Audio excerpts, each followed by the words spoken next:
every call, I ask everyone, all right, does everyone have their 300 gallons of fresh water? And they're still laughing at me. Hey, you're supposed to have a gallon of water per person per day. That's a lot of water. Water is heavy and it takes up a lot of space. I know you'd be surprised how fast you go through it when things happen. 300 gallons is not that much. It sounds like a lot. It's not that much. Even if you live in an apartment, figure it out. Dedicate a corner and get some 5-gallon jugs, and you can buy a box of water here. It's got like a dozen 1.5 liter bottles in it. It's probably like $8. Yeah, it's cheap. Yeah. I could buy 50 of those, for a couple of $100 and sit in the garage, and I'm not going to be thirsty. No, I think I'm doing pretty good when I've got like 6 months worth of food and I've got like a year and a half worth of toilet paper and toothpaste. I feel like I've done a pretty good job. Then I hear you talk, holy shit, I got more work to do. Hi, Suze. How you doing? You're looking good. Couple of hours. How did they pay you? Did they pay you in cash or did they pay you in what did they pay you in? Silver. They pay in silver. Yeah. Bye, Sue. Good to see you. How are you though? You didn't tell me how you were. Oh, I'm doing. One day is just like the next day. So yeah, it's the same old stuff. Yeah. That's what retirement is. Yeah, that's right. That's right. This is. I got to do something when I wake up in the morning. That's why I talk to Rob. I got to. I don't have a girlfriend, so this is what I do to fill my time. We'll have to find you an Aussie one. Hey, I'm in. Okay, bye, Sue. See you, bud. Where's it ending up? Where's it going? We are in a moment in time, right? And it's not going to be a good one. I think we're in one of those things where I don't really know what's coming, but when you look at the possible scenarios, the things that could possibly, what if that EMP does go off? What you try to think through what I know the Pentagon, they game all this stuff out, right? But when I try to game it out, I try to think, well, if that happens, well, you try to visualize, but there's so many roads that can happen. I mean, if an EMP really goes off somewhere, what do our lives look like a week after that? There was I watched a really good interview with a fella. He was a British guy, and he'd been in the military for like 20 years. He was a medic. So he was a medic in the British Army, and he got out and he went to Syria fighting for all of these different things. But he was a medic, right? He's just helping people. But he was in these militaries, and he was in the Ukrainian military for like 6 years or something, fighting in the Donbass and all this. And he'd actually finished his contract, and he got out and he was in Mariupol, and he went home to Bucha. And so from the south to the north, and on the 24th of February, when they invaded like there, and he was there, and he's like, fuck, what do we do? He's with his wife and his little daughter and stuff like that. And they're like, and everything seemed calm. It was kind of okay. There was no like shooting or fighting. Everything's all right. And then over a period of a couple of days, it started to unravel when the Ukrainians came in there and the shooting started. Then he got his missus and his kid out, and then he went back to work doing medic stuff, and he created this place. But he talks about when the fighting started proper, after they got over the initial shock, the power went off. And he said the power went off, and the Ukrainians have all got cellars. Everyone has a cellar full of food, because the weather is so bad in wintertime and we need these stocks, and they're all farmers and it's pretty rural everywhere you go. He said, but after 3 days, people turned into savages. They were savages because they had no water, they had no medicine, they had no power. And so he was like triaging everybody in this centralized place, and he had to get people together to go, all right, you got to go kick the door in the pharmacy and get this medicine for these people here because they're going to die if we don't get this medicine. And he was triaging it all. But the whole point of the story is that after just a few days, people turn into savages. So imagine what happens after 6 months and the power's off. Imagine if the power went off in Minnesota for 6 months, and no one came and picked up the rubbish because there was no rubbish, because there's no petrol for the trucks to come and get your rubbish collection. Then how much food have you actually got there? I've got a bit, but Not really that much. Have I got the ability to go and get food? Yeah, kind of. Have I got the ability to go and get water? Yeah, maybe, sort of. Is there water sources around here? Not really. It's the fucking ocean, man. There's no real fresh water around here. What would I do? Do you have to collect rainwater? Like, how am I going to do that? I don't have the ability. Like, life comes undone. You revert back. And he said, life reverts back to the most politically incorrect thing that you could possibly think of. Men go hunting and women go gathering. And that's where we're at. We're on the precipice of that, man. And we're on the precipice of a nuclear exchange, like duck and cover, like you learn at school, man, when you were a kid. I don't know if you were learning that when you were a kid. Oh yeah. Yeah. And then, nothing's going to save us, man. No one's coming in to save us. I mean, I always end up editing down our 2-hour conversation to 45 minutes, or something reasonable for the audience. And I just did a video, I don't know if you had a chance to watch it, where I was saying, listen, I think this winter could dramatically change the face of Europe, because just by turning off that gas, because we're a debt-based society now, everything, they don't have that cheap energy anymore, so they can't get away with the production that they have. So this winter, when they start reducing the availability of gas, production is going to go down. Companies are going to go out. Companies are going to have to go out of business because they can't afford the gas prices anymore. Plus, the government isn't letting them use electricity to produce their products. So that's going to increase unemployment. That's going to increase money printing by the government, because they've got to give these people relief money. So, and that's going to devalue the currencies, and I think coming out of the winter, I think Europe is going to be devastated. And of course, that has a knock-on effect to us, because, as the euro gets destroyed in value, 3 or 4 weeks after that, the dollar is going to be devalued. And it just kind of keeps going westward. And then it's going to hit Australia and worldwide. I don't know, there's just a lot of unintended consequences that come from this one event that cascades around the world. Look at you and your impending doom. Hold on to it. Let's talk about that. This is the Hey Ed YouTube channel, and I am your host, moderator, and all-around nice guy, Edward Anderson. And nothing that is mentioned in today's video should be construed as investment advice. Always do your own research before doing anything with your money. And as always, I'm always so excited when I get to have Rob Russ on the channel. And Rob's been really busy doing a lot of things lately, including working on his own YouTube channel, which you should check out, called the Nuclear War Survival. I love that channel. You should not miss any of those videos. Very important material that he covers. Welcome back to the channel, Rob. G'day, Ed. It's great to be back here, mate. Thanks for the invite. It's been too long between drinks. We need to do more of these things. But life gets in the way, and here we are. It's the main thing. So let's get into it, shall we?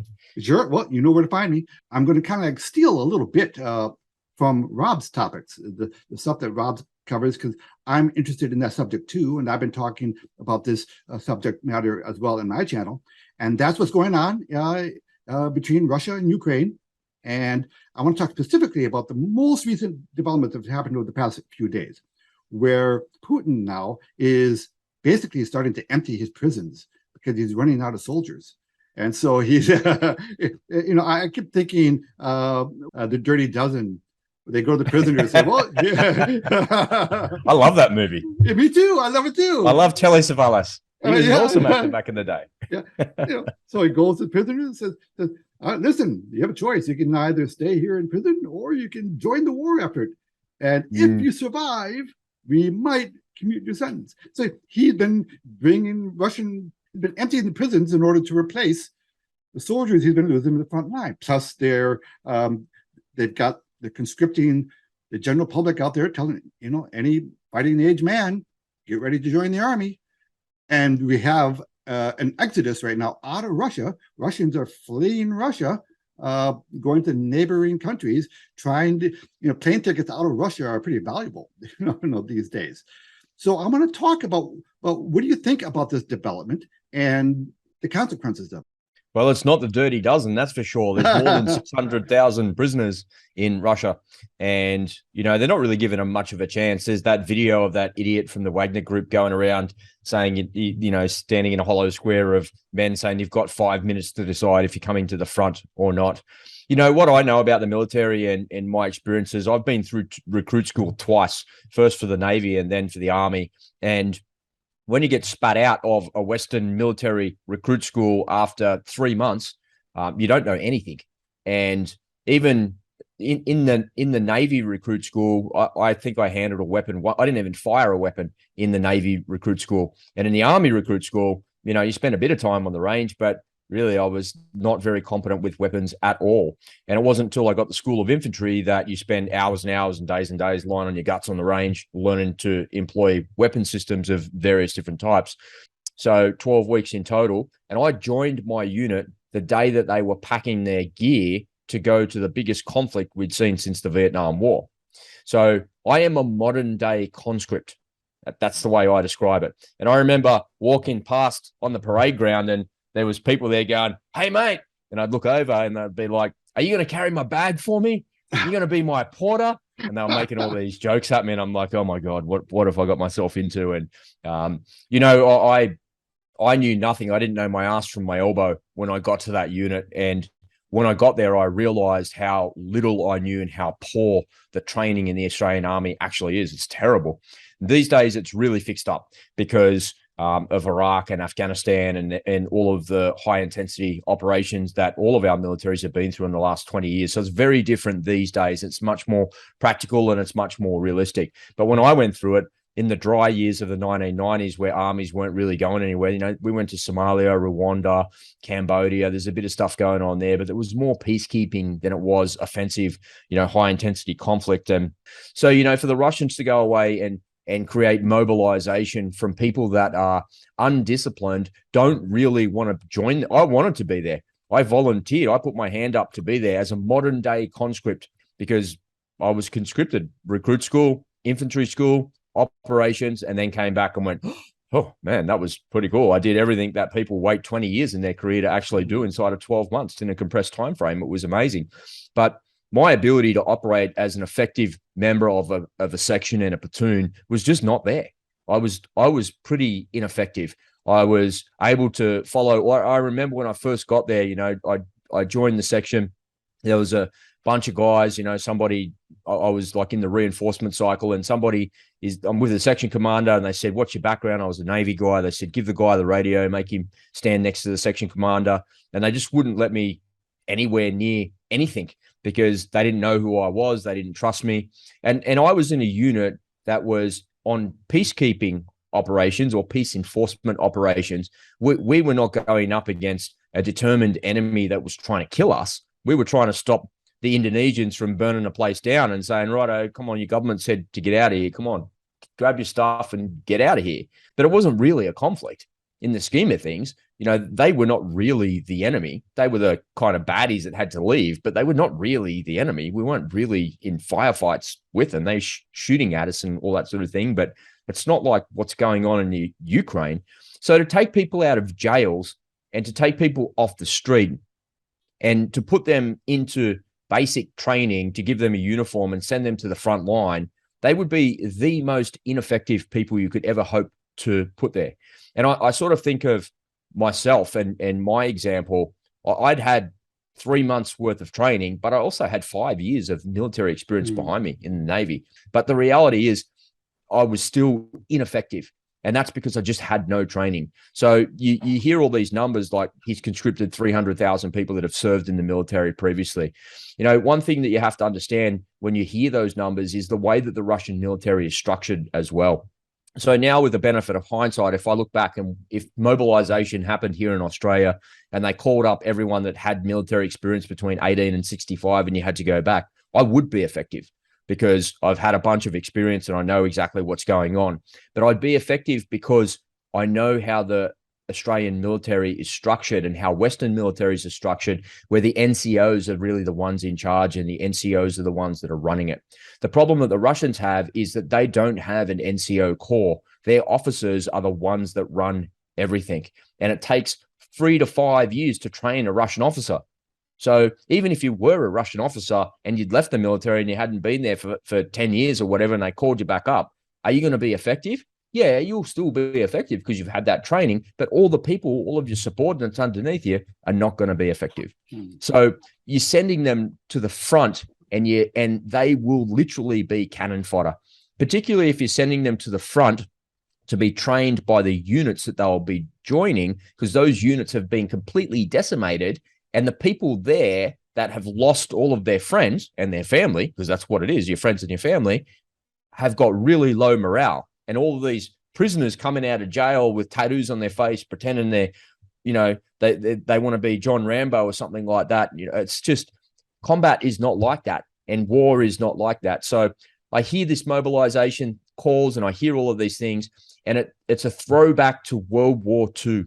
Remember, the Russians were the ones that suffered the most in World War II. They sent forward more than 20 million people to die in that conflict.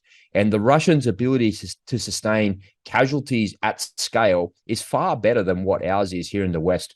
If you hear about mobilization and 300,000 people just getting started, that's what it is, just getting started. And I believe that they call it a special military operation because the whole thing, this is something that no one's talking about, the whole entire thing for the last 7 months has just been a probe.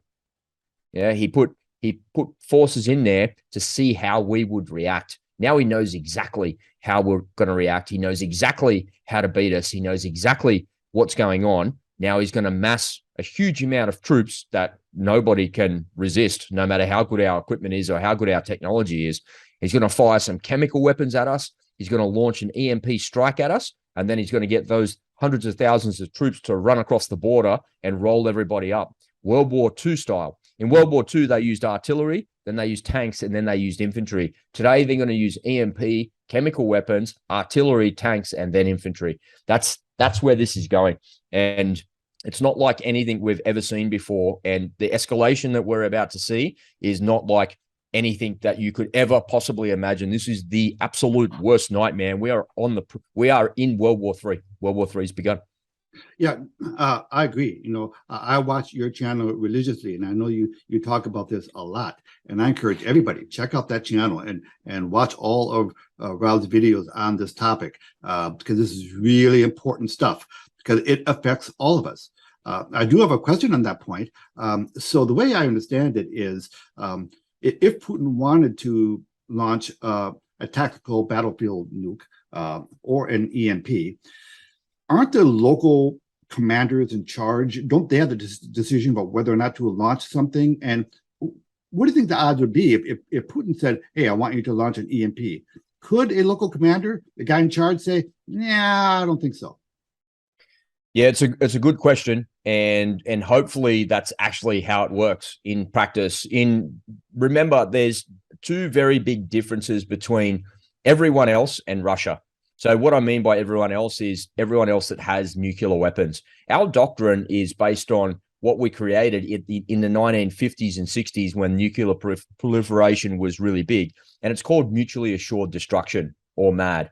Meaning we don't have a first strike policy. And if we receive a first strike, we're going to first confirm that it was a nuclear weapon. We're going to confirm that, and then we're going to launch back at you. So this is a really dangerous situation because we don't have a first strike capability. And this idiot Putin is worse than any dictator in history.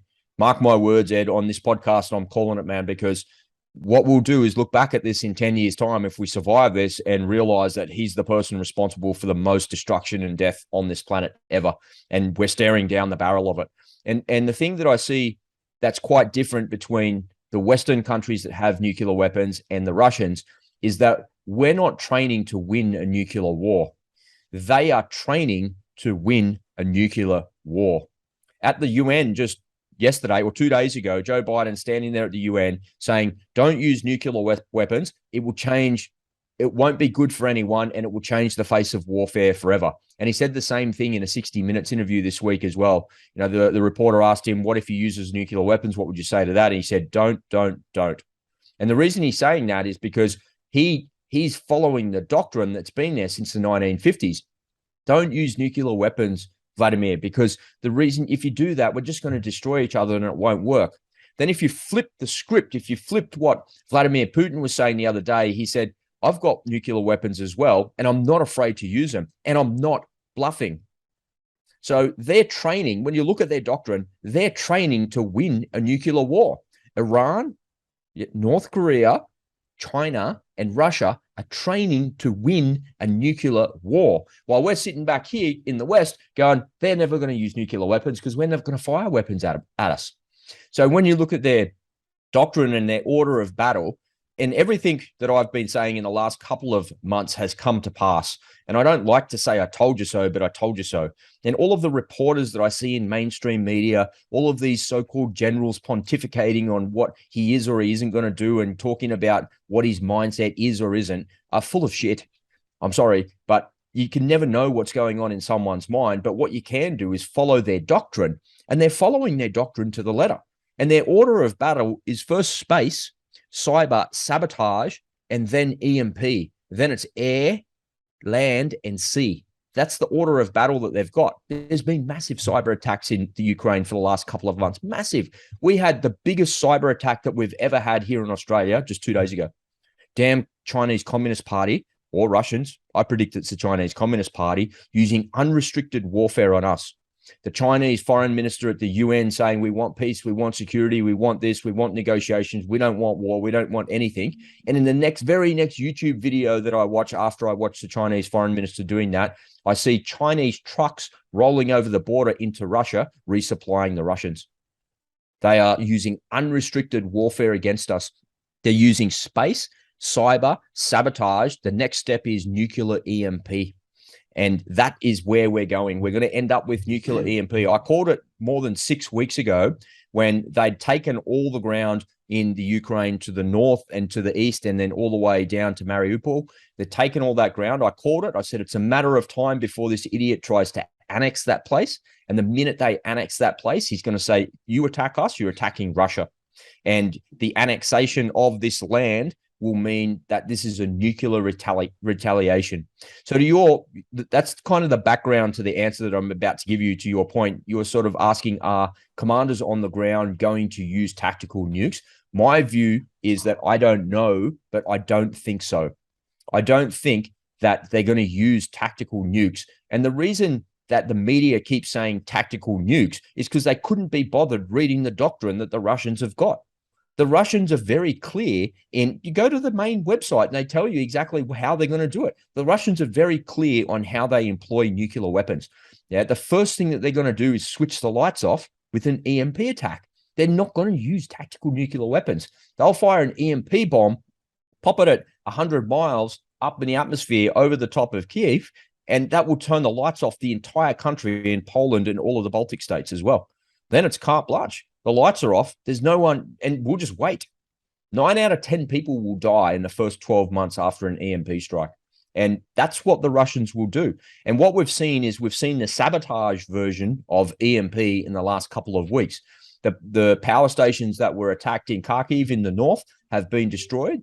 And in Kherson in the south, the power stations are off as well. Zaporizhia is turned off as well. They hit the dam and turned the hydroelectric power station off as well. Luckily, the second hypersonic missile crashed and didn't hit the dam. One of them hit it and it was switched off. But the power has been switched off. And we're staring down winter, and 9 out of 10 people will die in the first 12 months when there's no power. But I suggest to you that that will accelerate even more because it's winter and because it's really cold and it's nasty in that part of the world. Are they going to use tactical nukes? No. They're going to use an EMP weapon. Okay. Who has control of the command has control of the EMP. That's not at a battlefield commander level, because that's the Achilles heel of Right. all modern society. It doesn't matter which country it is. Yeah, So so your prediction is that if a nuke is used, it won't be a battlefield tactical nuke. It'll be an EMP. battlefield tactical nukes are ineffective, and the Russians know that. And the only reason that battlefield tactical nukes existed on our side, on the Western side, was back in the Cold War. We were worried the Germans were going to drive their tank battalions through the Folded Gap in Germany. And the only way to stop them was to actually, you're looking through the binos, hey, boss, the tanks are about to come over the horizon. And then it would be fed up the command chain all the way back to the president, back down. And by the time it came back down to you, the tanks had rolled over you. So battlefield nukes were ineffective back in the day on our side, but Russian battalion commanders had battlefield nukes, right at that level to stop the Americans coming over that way, and they didn't need authorization. So I guess that's the genesis of your question and the foundation of it. But it's really ineffective. You can do more damage with conventional precision guided weapons these days than you ever can hope to with nukes. Okay. Now, as you probably know, this weekend they're holding all of these elections now in the Donbass region about whether they want to have independent. I mean, they did this in the Crimea, right? They had elections and shown that the Russians in Crimea elected to be part of Russia, and so Russia just said, "Hey, we're just helping these people preserve their independence. They want to be a part of Russia." That was the ploy, right? Now they're doing the same thing in the Donbass. You saw the entire eastern sliver there along the border there with Russia. Now, there's been famously reported that there's been that dramatic retreat now in the Donbass region by the Russians, and Zelensky is getting all this praise and credit for beating back the Russians, getting all sorts of territories, including, I think, Kherson. They're on the verge of, quote, taking back. Of course, they're taking back a pile of rubble, but they're taking it back. So, do you think this is a feign, or do you think this is an actual loss of territory? So I look at it there's two parts to your question there. So when they're not having elections, they're having a referendum. Right. Yeah. So that's the same as the conflict that I was part of in Timor. The Indonesian government said to the Timorese, "Do you guys want to be part of us, or do you want to be independent?" They said, "We want to be independent." And the people that were there had ruled there for 25 years, and they were like, "Well, if we can't have it, no one can. We'll burn it to the ground."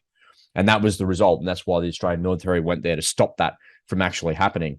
But what I do know about that, if you look back at the history of referendums, I don't know about your country, Ed, in America, but the government here in Australia is so unbelievably slow to come up with something like that. And typically in Australia, whenever there's a referendum, that's part of an election. So they'll ask you a question. I remember there was a referendum, do we want to stay part of the monarchy and do we want to remain in the Commonwealth? And it was an overwhelming yes at the time. But that question was asked as part of an election. And think of an election cycle here in Australia as every 3.5 years or whatever it is. And then that is then passed through. We don't just the Prime Minister doesn't just come out one afternoon and go, "Right, everyone, get your act together and we're going to have a referendum to see if New South Wales wants to be part of Australia." Or Joe Biden's not going to come out one day and go, "Right, everyone, we're going to figure out Texas have said that they want to be their own country and they don't want to be part of United States anymore. They want to be the country of Texas."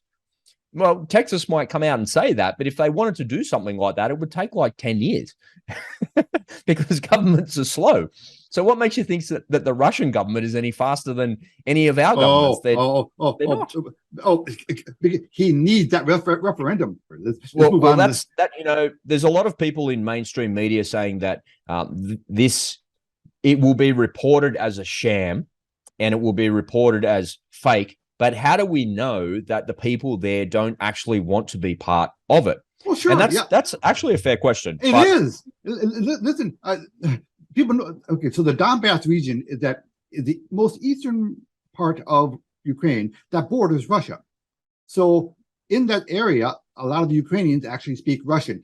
I mean, Ukrainian and Russian are two different languages. Yeah, they are two. So they're Russian speaking people. They got very close ties with Russia. They've got a lot of them work right over the border. They drive across the border all the time for work so there's a very close connection. So a lot of people in that area probably are sympathetic to Russia and probably do want to be part of Russia. So it is a fair question. But there's also a lot of people in Texas that don't want to be part of the United States. They want to be their own country. Sure. And there's a lot of people in New South Wales in this state that want to be its own country as well. And that's, people saying, "Oh, it's a sham," and then the other side of that argument, people saying, "Well, maybe they do want to be part." Okay, maybe they do want to be part of it. Fair enough. That's fair enough. They're entitled to their view. But you don't just divide a country, No. and another country doesn't just get to come in and No. slice off a piece of territory. That's outside the UN Charter. That's what all these UN things are designed to do at the end of World War II, to prevent all of this from happening again. But the Russians just thumb their nose at it. They don't care about any of that. And worse than that, the reason it is a sham, if you just look at the way that government works in any part of the world, it doesn't matter what country it is, they're slow. Nobody can organize a referendum in half an hour. They decided they were going to do that at the start of the week. And here we are on Saturday here in Australia. And I was watching YouTube before when I was out on my morning walk, and I saw them they were literally knocking on the front door of people's houses going, here you go, man, who you going to vote for?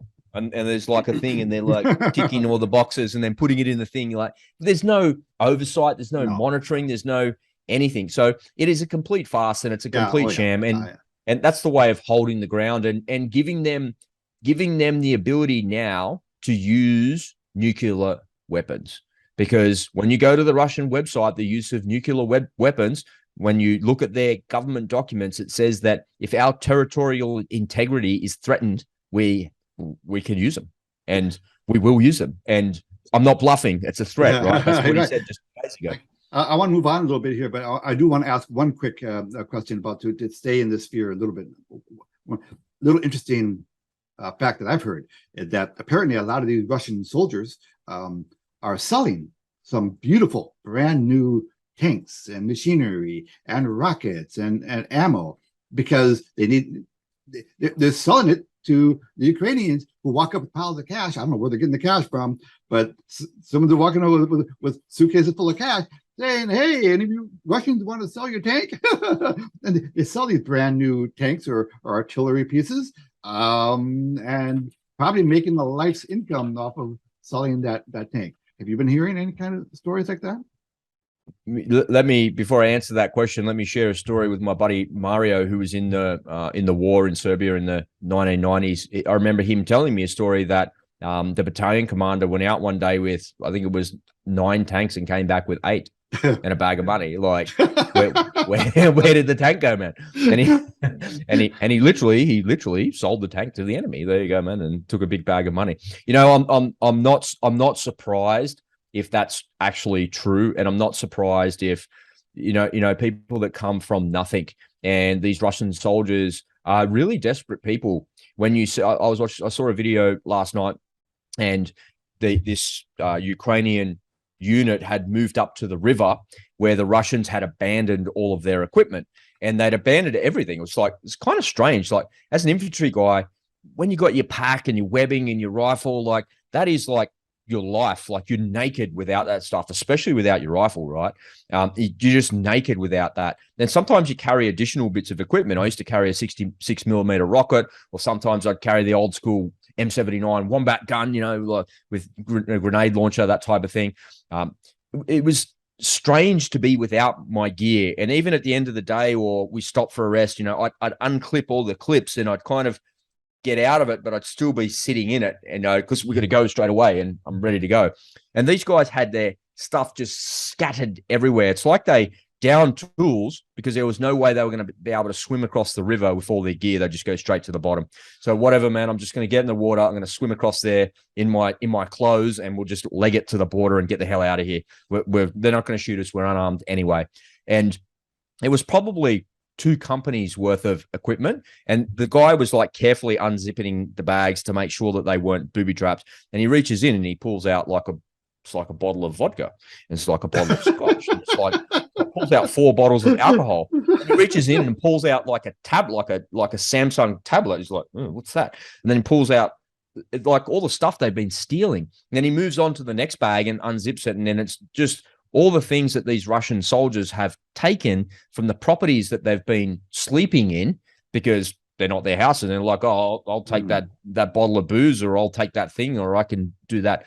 And when you think about it, these kleptomaniacs that they seem to be, they're only like that because they don't have anything. It's like I've kicked in plenty of doors and been to plenty of places that are not my own, but I've never ever lifted a single thing, because I don't need anything. Like, the military at the time provided everything that I could possibly need. Like, I've got food, I've got water, I've got ammunition, I've got I'm not looking for trophies. I think the only thing that I ever took was an Indonesian flag, but I found that it was on the ground. It was just like a little flag, and I thought, that'll be a good souvenir. I picked it up and put it in my pocket, but it was literally on the ground outside. It wasn't in somebody's property or anything like that.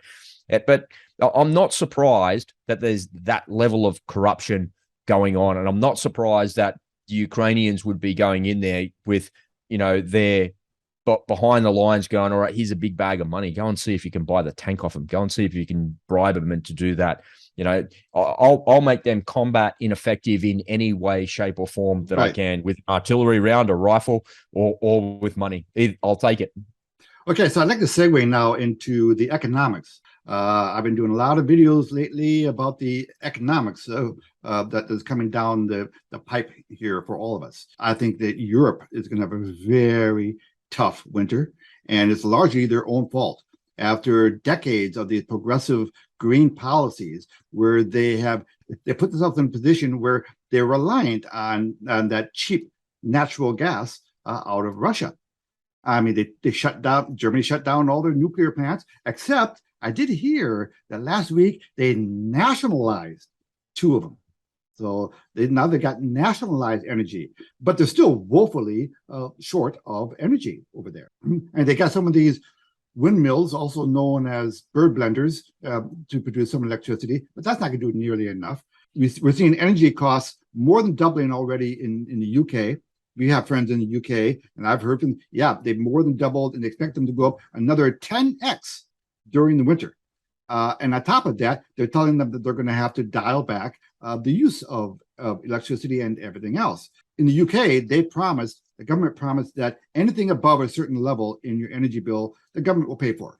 All right, so that means they're going to have to print more money, and that's going to cause the value of their currency is going to go down even more. And as the euro gets hurt, well, a few weeks after that, the US dollar is going to be hurt. So this has a knock-on effect. And all Putin had to do, this is the title of the video where I talk about this, is, Putin's checkmate. Is this Putin's checkmate? We are a debt-based society in the West. We don't really make that much. We're a debt-based society. We need debt. That's why rising interest rates is such a big deal for us. And you can get away with a debt-based economy when energy is cheap, because everything is made with energy. So with cheap energy, when energy is cheap, you can get away with a lot of stuff. But when energy starts to rise and your cost of production goes up, then you're not going to be able to afford that house that you just bought last year at 0% interest. Now interest rates are going up. So what I'm saying here is our pressure point from Putin's point of view, he's in a pretty sweet position when you think about it in just those terms, in those strategic terms. Just by turning out the gas. And first he said, we got a little maintenance to do on this pipeline. He said that 2 months ago. And so we're going to need to shut down the pipeline for a few weeks while we do this maintenance. And Mr. Goebbels, what's the name of, what do you call the Sergei Dmitry Goebbels? Yeah. Dmitry Peskov. Yeah. He comes out and says, well, you know what? Since the pipeline is turned off, I think we'll keep it off until you all remove your sanctions. Yeah, they came back and qualified it, though. They said, look, we need parts from Siemens, and Siemens is a German company, but you've got sanctions on us, so we can't get the parts to fix the pipeline. Bad luck, turn it off. So what a jerk. I think Putin has effectively weaponized energy, or if you want to put it another way, he weaponized winter. This winter. Did he? Are you sure? Are you sure you're not buying into the mainstream narrative, Ed? Oh, this is my narrative. I thought I was being very insightful in my. So what do you mean? You say this is why I have Rob on. Okay, Rob, bring it out. So what did I get wrong? It's not that you got anything wrong. Like everything that you see in mainstream media is getting you to think a certain way. They perpetuate a narrative over a period of time to get you to think a certain way. And what you have to do is look at the results of what's actually happening rather than trying to predict what's actually happening. So the first thing is that I would say is that human beings are the most resilient, adaptable creatures on planet Earth.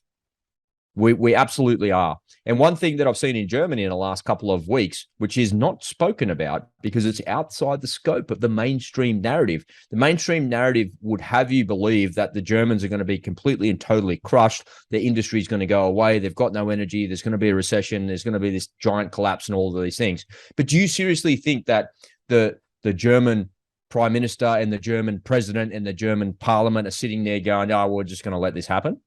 No way. Those people are elected officials. They're patriots of their country, and they're going to solve this problem. And part of the reliance on Russian gas has been the gas pipelines that come to them. Yeah. And they power their industry with natural gas. Yeah. So what they've done is they've shifted to liquid natural gas. They've been in Qatar, who's the biggest exporter of liquid natural gas in the world, which can be stored. The problem is the Russian gas can't be stored, has to come in a pipeline or it's burn off. And so they've shifted to be able to create storage and to be able to power their industry with liquid natural gas. So it's a little bit like what the Chinese did to the Australians here. ScoMo went out and said, hey, there should be an investigation to COVID. And the Chinese went, it wasn't us, and we're going to sanction you. And they sanctioned us, and all of our wine and lobsters and all of this stuff was really bad. And the Australian government went, oh, maybe that's not so good for our exporters. But within a couple of weeks, you don't hear about it, but within a couple of weeks, the Australian government had found alternative markets for those people that were on the receiving end of all of that. They sold the lobsters somewhere else, they sold the wine somewhere else, and they fixed those problems. So government is not always all bad. I'm not a proponent of big government. I'm not a proponent of, centralized leadership like we have in our societies, but it's not all that bad. I've got a little bit of faith in there as well. But one thing, to your point about energy prices, right? Australia produces so much energy, so much. We're the world's coal mine. We've got more liquid natural gas here in Australia than we could ever possibly hope to need to power our industry. Yet ScoMo signed some strange deal that allows that gas to go offshore to other countries, and we can't utilize it. So I think of economies that are self-sufficient, and Russia is a self-sufficient economy. They're the world's gas station. They have gas, they've got coal, they've got oil. So they've got an abundance of cheap energy, which will be able to fund their war machine. Australia has an abundance of cheap energy, which will be able to fund our society, for funding our agriculture, our war machine, if we needed to as well. But we choose to export it. We choose to let it go. I believe that the British have got the same thing.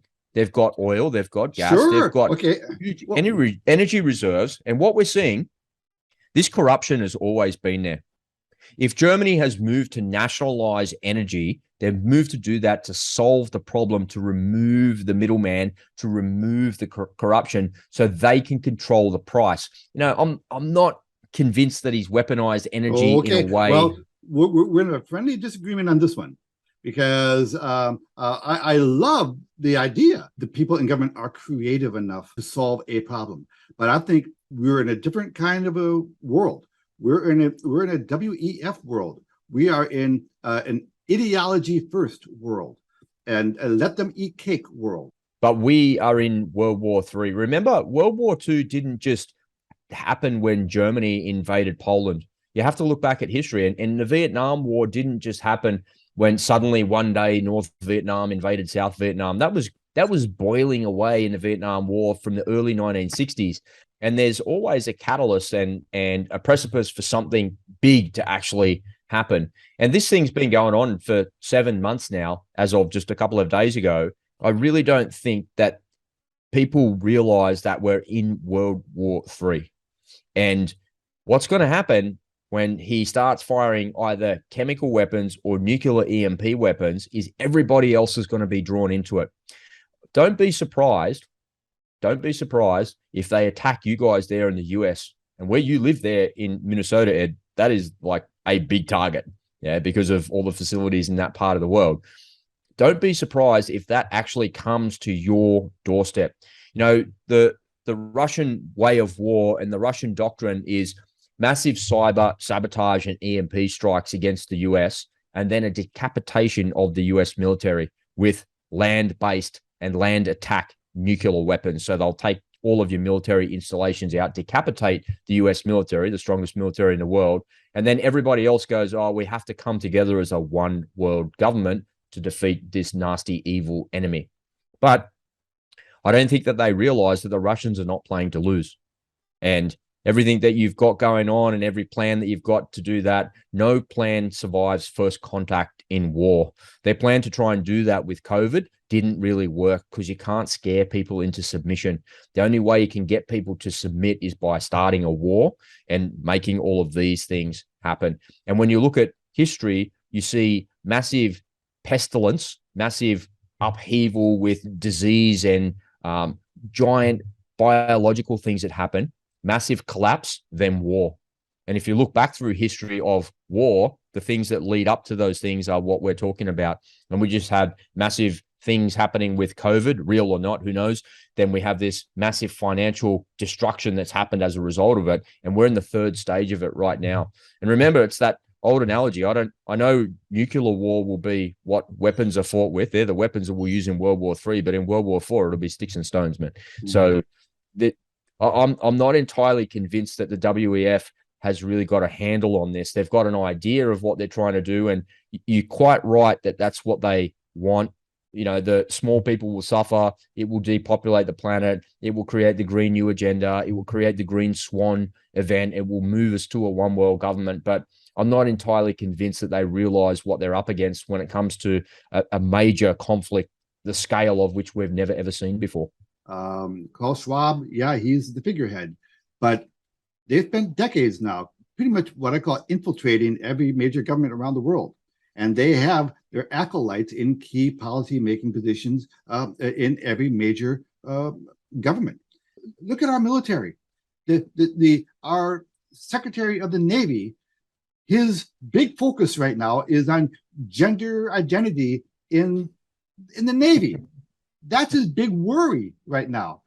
And the proper use of pronouns. That's their worry.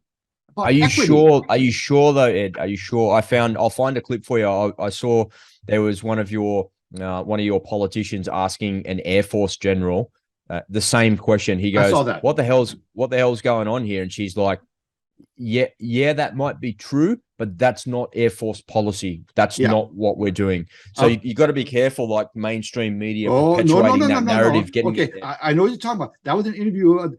So Josh Hawley, who was a congressman, he was saying, "Oh, well, I'm glad to hear you say that." So you're saying that email was not an official. It was something out of page. He said, "That's correct. It's not our official." However, if you and I've got this, I'll send it to you, or maybe I'll try to throw the headline here in the video here. But there is a Navy memo on this, an official from the Naval Department. Outlining their mission for the upcoming year. There's a whole page talking about gender identity education and the proper use of pronouns, and that's his big worry.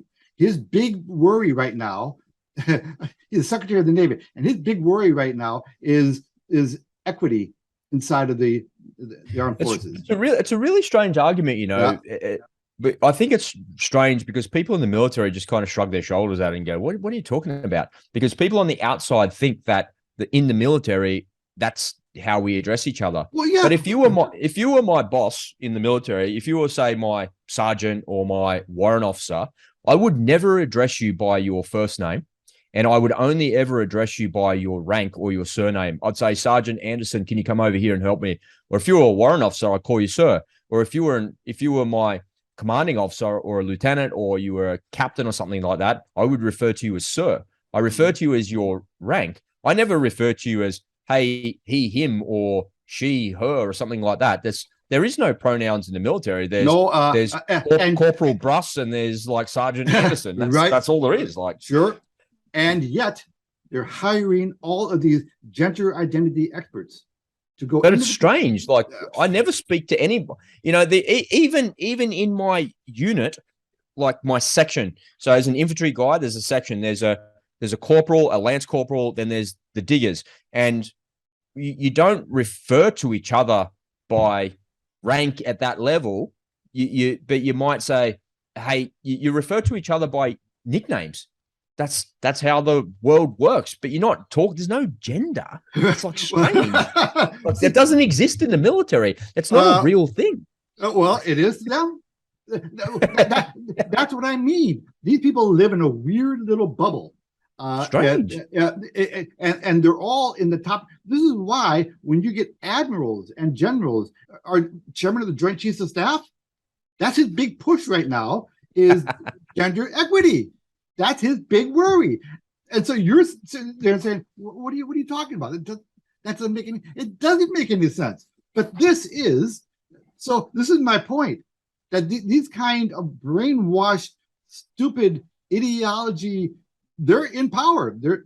But again, I would ask the question and say that maybe that's an important thing in workplaces, right? And the military is just another workplace. And maybe that's something that they give some attention to. Well, we have to give some attention to this. Somebody write a document where someone writes a document and puts it out there.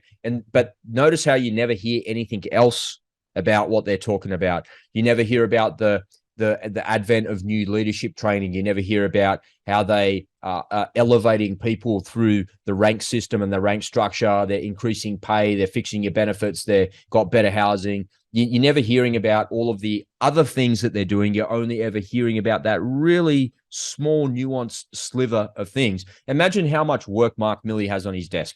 That would be one thing that he's looking at. And he's looking at that probably going, what the hell? All right, I've got to do this and I've signed off on it. And then everyone goes, you've signed off on what? But he signed off on 500 other things that week as well as the boss and the guy in charge. So I'd be careful everyone is ready to jump down everyone's throat about all of these things, but there's a gazillion other things that they're doing as well. And it's easy to cherry pick and armchair quarterback these things. But they're definitely not important. They're definitely not something that should be raised, but they get you to click and they get you and me to talk about, right? That's the whole narrative. Wow, boy. So Rob Bruss is, he's got total faith in his government officials. Hey, I've got a question for you, Ed. You've done a lot of videos in the last couple of weeks about the economy, and I've been armchair quarterbacking the war and the narrative with my good buddy Mario, but I haven't spent a lot of time like looking at the economy or thinking where it goes, because I'm having a real hard time. I feel like I'm in a boxing ring, right? And I've trained and I'm boxing, and there's a little hook, and I feel like I'm just wearing them. These body blows, 1, 2, 3, 4, and I'm getting a left hook and a right hook, and I'm really wondering. I can't figure out like where it's going. I can't.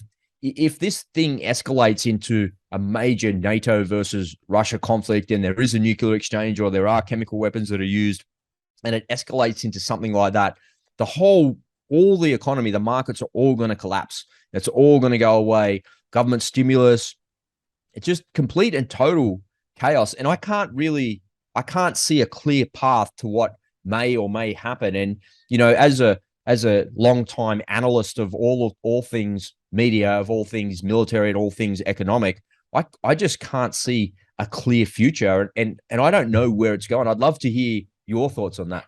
You got to remember, the one thing the market hates most is uncertainty. The market can deal with bad news much better than it can deal with no news or uncertainty. That's what the market hates the most. The market is made up of human beings. So whenever you're buying or selling or trading a stock or a commodity, you're really trading people. And people are emotional beings. So the market is never going to be a rational place. Now, what I do is, I look at the charts. The charts tell me everything I really need to know. And that's why for the past 8 months, I've been doing the occasional market commentary, showing the charts, and I've been calling it the entire way when it was unpopular. I noticed. Right? But I wasn't doing anything really fancy. People think I'm an oracle. No, all I was doing was using technical analysis. You look at the charts. Now, my last one that I did the other day was talking about how important this $30,000 level was on the Dow Jones. Once it takes out that level, and today we got just had under that, then it bounced off of it. But once you get under that, then you got a big gap there down to the $26,000 level. That's where we're going. Now, when certain levels are taken out, these days, you have to understand the machines take over. The machines. That's where everyone's stops are. It's going to hit all those stops and burn straight through them all. That's right. So there are all these buy programs that are written in. So when you see big flushes in the downside, that's computerized selling. Same thing in the upside. computers start kicking in and the buy programs kick in, sell programs kick in, that's where we're going. Underpinning all that is well, what are some of the fundamentals? Well, if someone's bullish right now, well, please tell me, what are you bullish about? What is it? Please tell me. I'm curious. I'm interested. Please tell me why you think the market, interest rates are going up. And that's going to have a devastating effect on real estate. In a debt-based society, the markets do not like interest rates going up. I don't know how much further interest rates are going to go up, because on the one hand, interest rates need to go up quite a bit if the Federal Reserve's mandate is to fight inflation. So if they're going to fight inflation properly, they've got to move the federal funds rate above the current inflation rate. Imagine if it goes to 9%. That's the official. That's above where it is 8.5%. Imagine if the real thing is more like 17 or 18%. Right. That's exactly. back in your day. Mortgages back in your day. Very good. That's right. And my first mortgage, 19%. We have a whole generation now who don't know what high interest rates look like. Okay. Now, personally, I don't think that the Federal Reserve has the balls to raise interest rates enough to because that is going to send us into, forget recession, that'll send us into a depression. All right. If they actually raise rates to the point where they need to bring inflation back down to 2%, that's what they would have to do. Powell today did come out and say we do need to cause pain, particularly in the real estate market. So he's out there saying, yeah, your life is going to suck. Yeah, so he's telling everyone, be ready for your life to be really difficult for a while, but we have to do it. But you know what? He is no Paul Volcker. He doesn't have he won't hold up to the pressure. At some point, I do predict that at some point he is going to come out and make some kind of a dovish statement. Something like, you know what? I think this is good enough. We'll keep it here for a few months and then we'll start he'll say something like that. And just that jawboning will create a rip your face off rally. So fast forward for me then, like here we are in September of 2022, fast forward a year for me. Like all of that will happen in the next 3 to 6 months, but where are we in a year's time? Because that's the thing that I'm like, I can't even see 6 months into the future, never mind a year or 5 years. It's like between the year 2000 and the year 2019, we must have lived in like a dreamy utopian scenario where everything was good, money was good, economies were good, everything was flush. And then all of a sudden we just come crashing back to reality. And maybe it's the story of fiat currencies. Maybe it's the story that no fiat currency has ever survived. And we're in the death throes of some fiat currency. And these BRICS nations all want to have a basket of currencies backed by gold. And that's not a bad thing. That's maybe a good thing.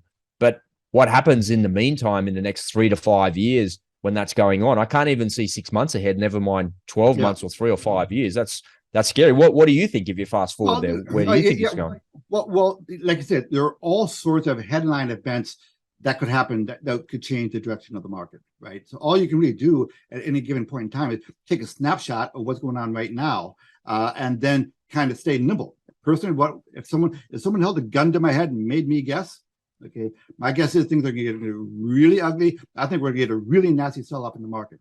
Now, if you look at the 2-year chart of the market, we're still up pretty sharply from where we were 2 years ago. There's still plenty of room to go down before we get to that break-even point of just 2 years ago, which is not very far. If you look at what happened, if you take the chart of the 2008-2009 time period, and you take the current chart and you overlay it to that time period, it's exactly the same. Exactly the same. And what happened after that is going into the winter, we had that big sell-off from here. It should be a really nasty sell-off. So if you believe that if history, maybe it doesn't repeat itself, but if it just rhymes, we have a lot of unwinding to do. And where do you think the Dow's going to? So you said 26. What do you think it'll be 26 in the next 12 months? 26 is, 26 is the next support level. All right. Yeah. So somewhere between here and there, it'll find a bounce. It'll have a rally right around there. But no, my guess is that we're going to see probably 2,100, 2,000 on the Dow. but before this is done. Wow. And people say, no way. Why can people saying the same thing about this level when I was predicting it back in February? But here we are. I just look at the charts. If you look at the charts, and then if you look at the fundamentals behind it, there could always be events that change things, right? Yep. Maybe Europe solves their energy problem. Maybe Biden or some other politician comes in and reverses our energy policy and allows drilling. The things that are going on today, they're all man-made stuff. They're eminently fixable. If you had reasonable people in charge, things could change on a dime. If we got a president who said, okay, we are going to allow drilling, it's going to be an all of the above strategy for oil production. Just let's do it. It's going to be a moonshot effort. A lot of problems would be fixed. But then we have the problem. But the fiat currencies really scare me, though, Rob. The balance sheet, them two money supply is so big. That's to me, that's the real daunting issue, because how do you fix that? Because if the BRICS nation actually do come up with a viable alternative world reserve currency, I don't know whether they can do it or not, but if they did, that's their dream, right? They want to have their alternate world reserve currency. If they do that, 80% of all US dollars in existence reside overseas. So it'll all come back home to America. There you go. And that tidal wave, you think inflation is big. Now we're talking Weimar Republic type inflation. Yeah. Right. So we got some really big ifs ahead of us that could change. Listen, the markets don't have to go up, my friends. They don't have to go up all the time. The markets do go down sometimes for a long period of time. Now, if you're nimble and if you're sophisticated, you can make money in those kind of markets. This is a trader's market, not an investor's market. Yeah, absolutely. Yeah. What are you seeing in terms of sentiment, Ed, when you talk to people in your community, your friends and your family? Are they worried? Are they willfully blind? Are they naive to it all? And you're standing here ringing the bell going, man, did you know that this is happening? What are you seeing? No, that's right. They're willfully blind. That's a good way to put it. Most people are not really paying attention because for two reasons. One is they don't really understand it, and the other reason is it's kind of depressing when they hear me talk about the consequences. And so they'd rather, I'll just forget about it. I'll just leave my 401k, my IRA on automatic, let it go. So this is why people that's why I have my YouTube channel, to make my little effort to try to educate people and wake people up and give them some strategies. The importance of, listen, a real big issue for me are the banks and the importance of getting people to get their money out of the banks. Banks are not our friends. That's got to be like the top three issues for me. The banks, I think there is going to be another financial crisis. And I do think that when that happens, there are going to be bank runs and people will not be able to get their money out of the banks. People are having a hard time getting their money out of the bank now without a financial crisis. So when there is they're not going to be able to get the money out. And even if they do get their money out, okay, they're sitting on a depreciating asset.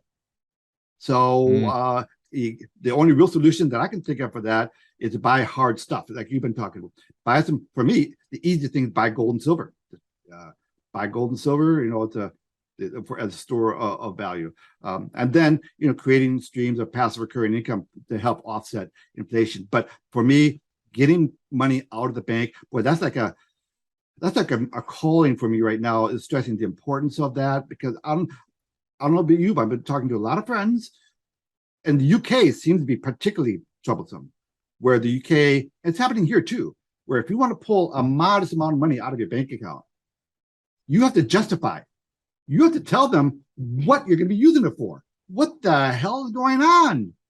Now, me being a smartass, I would say something that I'd screw everything up. I'd never see my money again.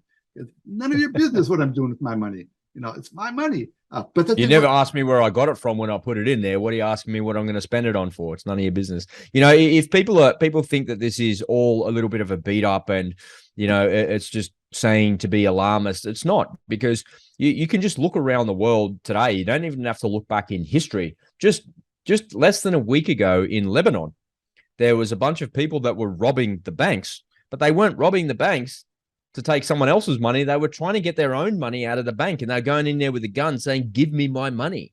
And they're calling that a bank robbery.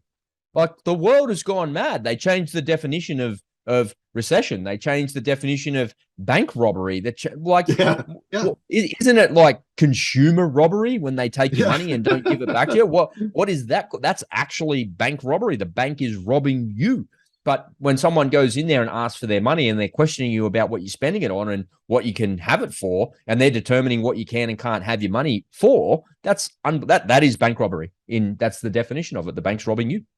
Well, legally, it's not considered your money. People have to understand that your money sitting in your bank is legally not considered yours.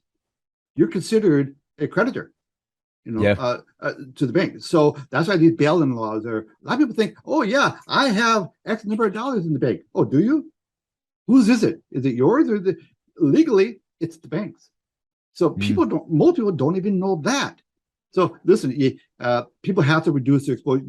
Get your money out of the bank. I mean, you got to keep some in the bank for paying bills, right? So what I keep like 2 months worth of bill paying in the bank. Everything else, I get the hell out. I think everybody should be doing it. So let me ask you 2 questions. Have you been hearing these kind of stories there in Australia with people having difficulty getting their money out of the bank?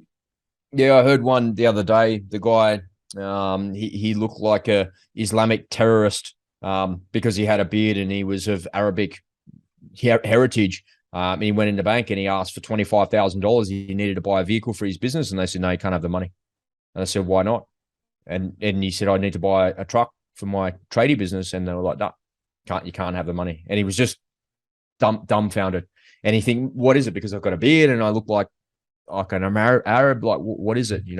And he really thinks that it was like a bit of a discrimination thing there, like that. But I kind of beg to differ there a little bit. I think it's just shitty bank policies that not letting him have his money. I'm not personally, I haven't experienced it. What I've experienced personally is probably about a year ago, all of the ATMs started disappearing from the local strip of shops that is up here. And there must be like 40 or 50 shops up there. And now there's only 2 banks that are actually left, where previously there was like 5 or 6, I think there was, from memory. Now there's only 2 physical banks. And they've shut their doors and taken their ATMs with them, and they're actually gone. And the other thing that I've seen a lot of in Australian society is that you can't pay cash for groceries anymore, and you can't withdraw cash at the point where you tap your card. So once upon a time, you could on the machine, it would be pay with card and cash, and then it asks you if you wanted cash out. Yep. So there's a big sign on it that says no cash out, no cash payments. And all 6 of the checkouts in my local Woolworths there, you can't pay cash with any. If you want to pay cash, you have to go and stand at the counter and give it to the lady that's on the other side. So we're definitely moving away from a cash-based society. We're moving towards a central bank digital currency, some version of that. I'm not sure what that will look like. It'll probably be about that big. Maybe a bit smaller, maybe about that big. That's how big I reckon it'll be. And it'll sit in the top of your hand right here. That's where it'll be. That's what the CBDC will be. That's where everything will be. It'll be a chip in your hand where you go. Oh, jeez. So you think they'll actually implant it? You think it'll be an actual implant? Yeah, fast forward 50 years into the future, that's exactly what I think they'll do. Given the fact that the banks are troublesome and fiat currencies are crap. Let's face it, they're all crap, guys. Fiat currencies, they're not backed by anything. They are crap. So what are you doing? How are you planning on spending your money? Well, it's what you said, man. You need to create passive recurring income. You need to have multiple recurring income streams.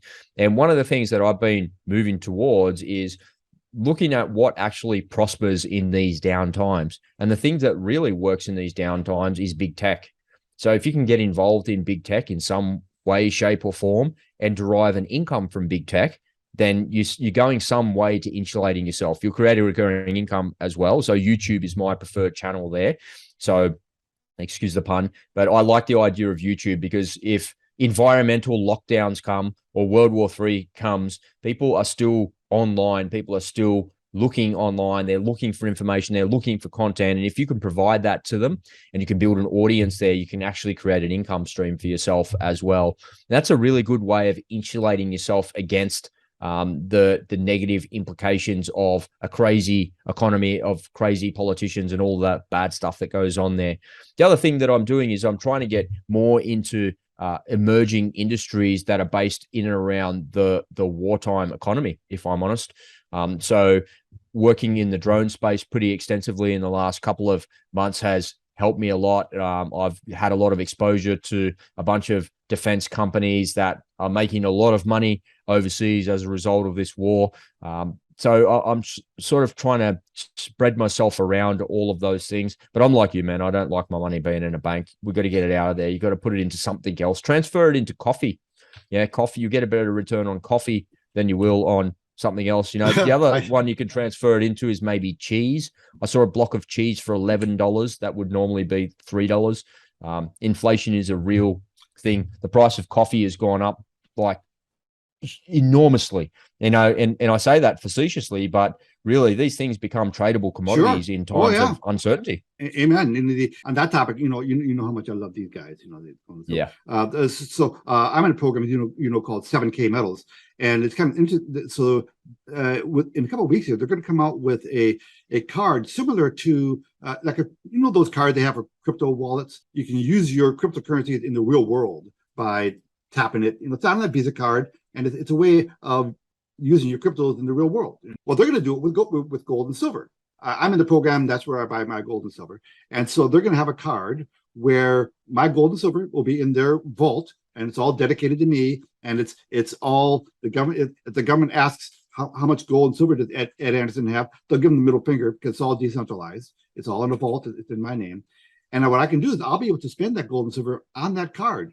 So if I want to buy $100 worth of groceries, I tap the card and take the $100 worth of silver out of my card. So it's a way. That's exactly how the economy should work, and that's how it should be. Your fiat currencies is just a method of transaction. It's just an exchange. That $20 bill that you've got is just, you and I both agree that that's $20 and it's worth $20, and this thing that I'm buying is worth $20.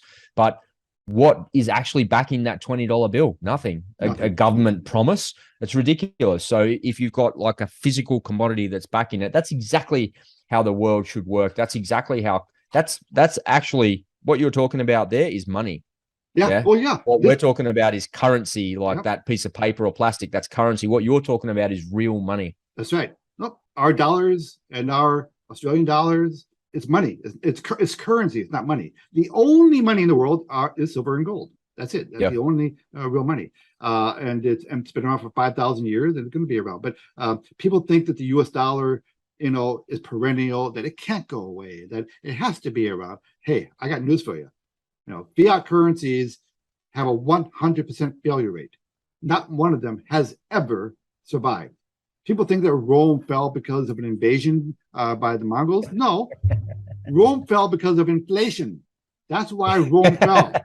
The empire went away because they couldn't afford to buy cheese. So start learning. So my advice to people out there is, please watch channels like mine, like Rob's, or other ones. Get educated about what's going on in here and do things to start preparing for what's coming up. You don't have to be a victim in all this. There are ways to actually prosper in it. And that's what we're all about. So Rob, thank you very much, man, for taking time out of your day. Let's not wait 5 months for our next. Yeah, let's do it some more, man. I have to bring you on my channel. We talk some economics of the war and stuff as well. That'll be really good. Really appreciate it, man. And thanks for having me again. It's been great to spend some time with you and with your audience as well. So looking forward to catching you next time, man. Rob Ross, ladies and gentlemen. Okay. Bye. Yeah, mate. All right. Thank you, man. All right. Good one. Good chat. Yeah. Copy that.